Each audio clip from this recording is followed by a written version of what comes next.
안녕하세요. 이번 주 목장 성경 공부는 야고보서 5장 1절부터 6절까지 말씀을 가지고 공부합니다. 그 5장 1절을 보시면은요, 거기에 그 시작이 부자들은 들으십시오라고 그렇게 시작을 합니다. 기억하시겠지만 지난주 그 4장 13절부터 17절까지 해서 13절 시작이 장사하는 사람들이여 들으십시오 이렇게 됐죠. 제가 중간에 그 말을 좀 빼고 간단하게 한 건데요. 이 시작이 비슷합니다. 지난번에는 그 장사꾼들을 향해서 경고를 했다면 이번에는 부자들에게 경고를 합니다.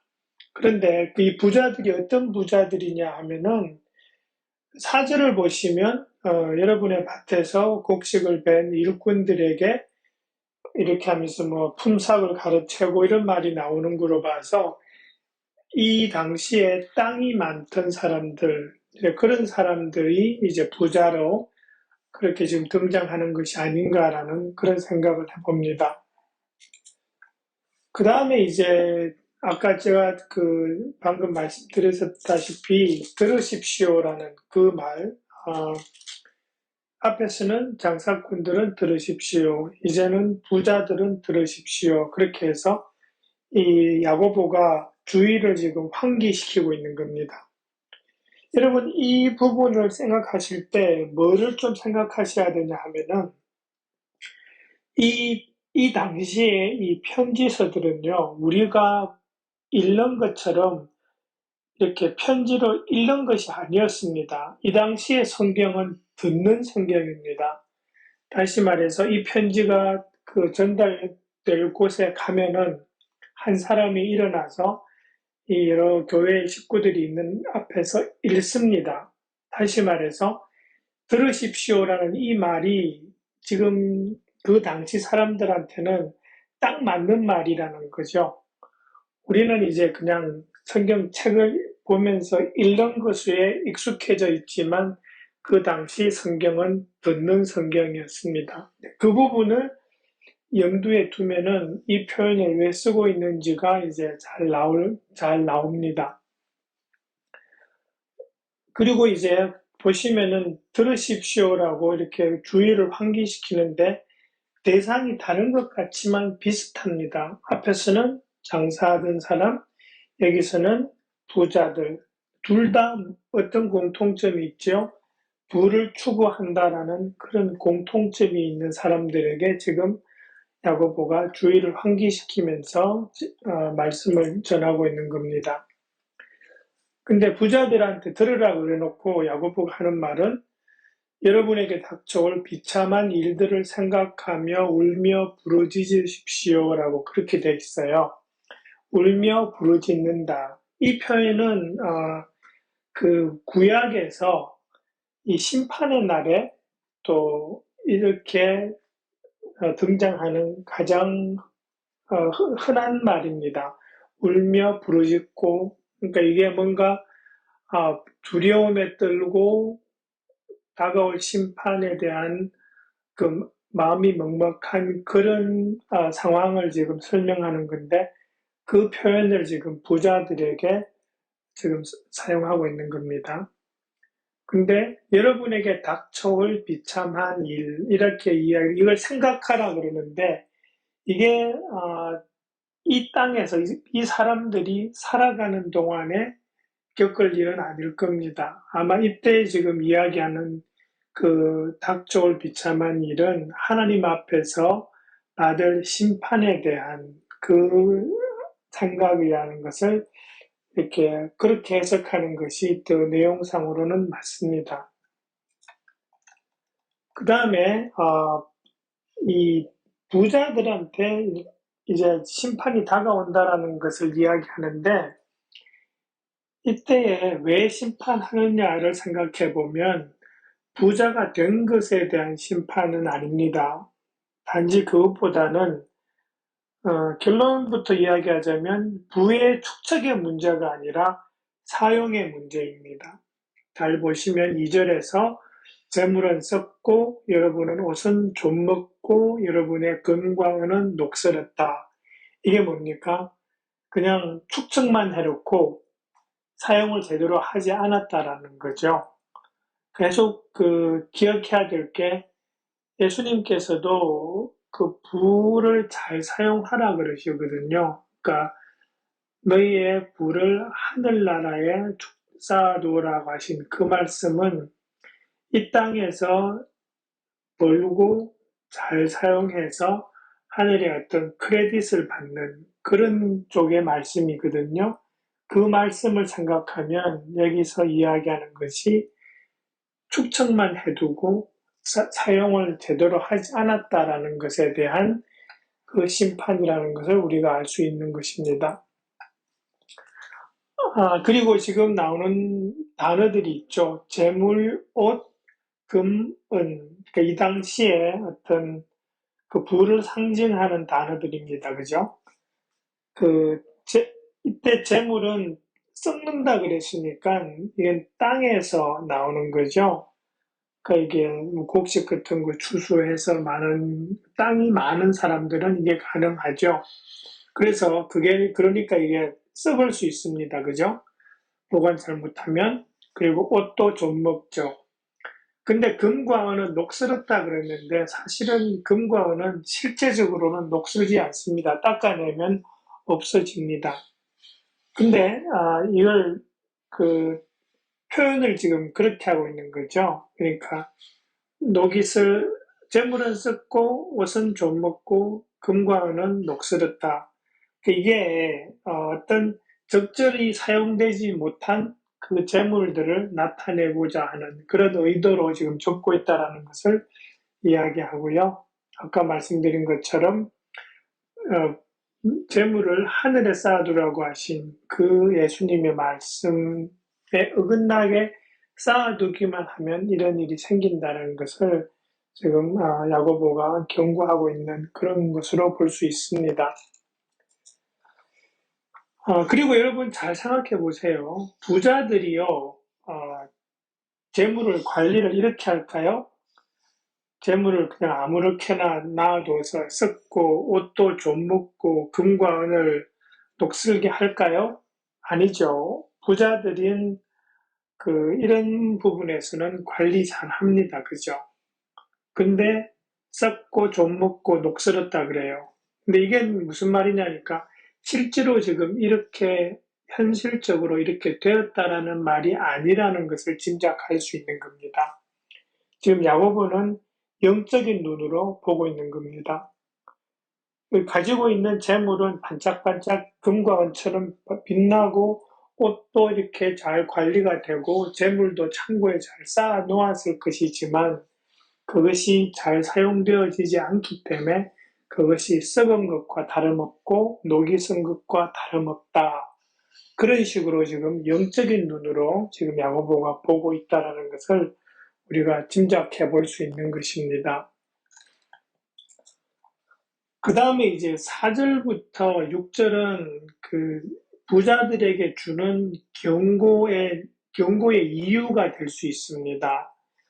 뭐냐 하면 4절을 보시면 밭에서 곡식을 벤 일꾼들에게 주지 않고 가로챈 품삯이 소리를 지르고 있다. 그리고 그 일꾼들의 아우성 소리가 전능하신 주님의 귀에 들어갔다. 그렇게 되죠. 그러니까 이 부자들의 주머니 안에 그 돈이 그대로 있는 거죠. 품삯으로 지불돼야 될 돈들이. 그러니까 이제 그 돈들이 가로챈 돈이기 때문에 또 소리를 지르고 있는 그것이 이제 부자들에게 경고를 하는 하나의 잘못된 행위 중에 하나라고 지금 이야기하고 있는 거죠. 이때 그 가로챈 품삯이 소리를 지른다라는 이 표현은 사실은 그 창세기 4장에서 가인이 동생 아벨을 죽이고 난 다음에 그 아벨의 피가 그 소리를 지른다라는 표현이 나오거든요. 그 표현을 딱 연상시키는 표현입니다. 그때도 보시면 하나님께서 그러시잖아요. 동생의 피가 지금 소리를 지르고 있다고 이렇게 말씀하시는데 그 소리를 들으시고 하나님이 가인에게 심판을 내리시죠.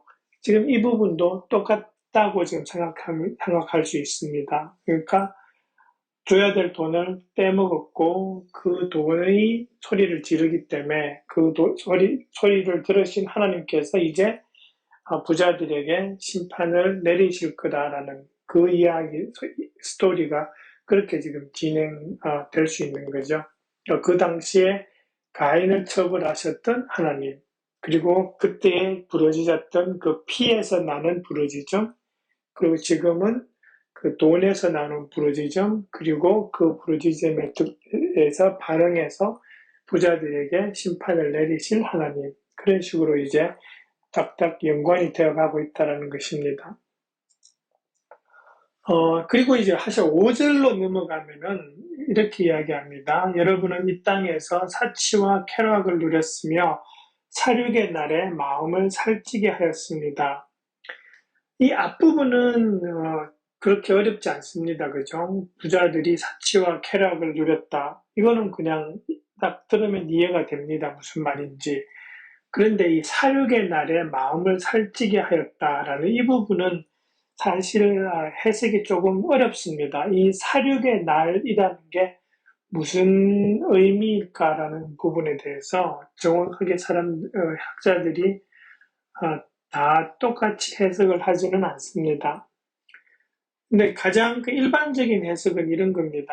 살육의 날에 마음을 살찌게 하였다. 지금 이거는 하나님께서 심판하시는 날이 다가온다라는 거죠. 왜 살육의 날인가? 이 앞에서 사치와 쾌락을 누렸다고 하는데 이 사치와 쾌락이 그 사람들이 그 가로챈 돈, 다른 사람들이 고통받는 것에 관심을 기울이지 않고 나만 호의호식한 그 결과로 나타난 그 소리죠. 그죠? 그 소리들을 무시하면서 자기만 사치를 누려요. 그런데 하나님께서 그 심판하실 날이 다가오고 있어요. 이 사륙의 날을 사람들이 심판받을 날 이렇게 해석하면은 조금 해석이 자연스러울 수도 있습니다. 근데 이게 사륙이기 때문에 뒤에 부분 6절하고 좀 연결이 될 수도 있어서 사실 5절하고 6절은 해석이 그렇게 딱 쉽게 진행되지는 않습니다. 근데 일반적인 해석은 그냥 이 사람들이 부자들이 다른 사람들의 고통에 눈을 가리고 자기들만 호의호식하면서 그렇게 자기들에게 임박한 그런 심판에 눈을 돌리지 않고 그리고 지내고 있는 그 상황에 대해서 지금 말씀을 하고 있다고 볼 수 있습니다. 그리고 6절로 넘어가도 사실은 조금 해석이 어려워지는 것이 6절에서 어려운 부분은 저 의인이라는 단어인데요. 영어 성경으로 보면 innocent man이라고도 나오고 righteous man이라고도 나오고 그렇습니다. 근데 이 의인을 그냥 얼핏 보면 이 부분이 예수님을 칭한다고 예수님을 의미한다고 그렇게 해석이 가능합니다. 왜냐하면 뒷부분에서 여러분에게 대항하지 않았습니다. 그죠? 예수님이 돌아가실 때 아무런 저항 없이 그렇게 돌아가셨고 예수님이 의인이다라는 그 부분에 대해서 우리가 생각을 해보면 이 부분을 예수님으로 해석을 할 수 있습니다. 아직 그렇게 해석하는 학자들도 있고요. 근데 이 부분에서 이 의인을 예수님으로 해석을 하면은 이 앞부분에 나온 내용하고 잘 연결되어지지 않는 어려움이 있습니다. 주로 이제 부자들에 대해서 이야기를 쭉 하고 있었다가 갑자기 그 핍박받고 돌아가신 예수님을 생각하면 이 부분을 예수님으로 해석하자면 살짝 그 내용의 전개가 자연스럽지 않습니다. 그래서 좀 자연스럽게 해석하려면 이 의인을 어떻게 해석하냐 하니까 단순하게 그냥 아무런 저항도 하지 못하고 땅 주인들에게 핍박받고 그렇게 힘이 없이 죽어간 사람들, 그러니까 그런 사람들이 이제 예를 들어서 하나님, 예수님 믿는 사람이었다면 그 사람은 의인이죠. 그죠? 하나님을, 예수님을 믿는 사람들인데 그렇게 이 부당하게 핍박받고 심지어는 예를 들어서 돈이 없어서 굶어 죽을 수도 있는 그런 상황이니까요. 그렇게 죽어갔다면 그런 사람들은 의인이고 또 그런 사람들은 그 부자들에게 아무런 저항도 하지 못하고 죽어갔다. 그렇게 해석을 하면 이 4절부터 6절까지 그 전반적으로 부자들에게 당신들이 왜 나쁜가라는 그 이야기를 하는 이 흐름에서는 이 해석이 더 맞다라는 거죠. 그래서 저도 사실은 그렇게 해석하는 것이 맞지 않을까 그렇게 생각을 합니다. 그러니까 이제 4절부터 6절까지는 부자들에게 당신들이 왜 심판을 받을 수밖에 없는가라는 것을 설명하면서 이 돈도 그 일꾼들에게 줄 그 돈도 떼먹었고 다른 사람들의 고통에 그렇게 눈을 돌리면서 사치와 쾌락을 누렸고 그리고 아무 힘없는 사람들에게 심지어 또 핍박하면서 죽이기까지 했다. 그러므로 다 여러분들은 이제 심판을 받을 수밖에 없다라고 그렇게 경고하는 메시지로 해석을 한다면 자연스럽게 그렇게 진행이 될 수 있을 것으로 그렇게 보입니다. 그래서 이번 주, 다음 주 설교는 그렇게 해서 1절부터 6절까지 짧은 부분인데요. 그 부분 우리 같이 공부해 보시면서 한번 읽고 그렇게 목장 식구들과 나누어 주시기 바랍니다. 네, 감사합니다. 수고해 주세요.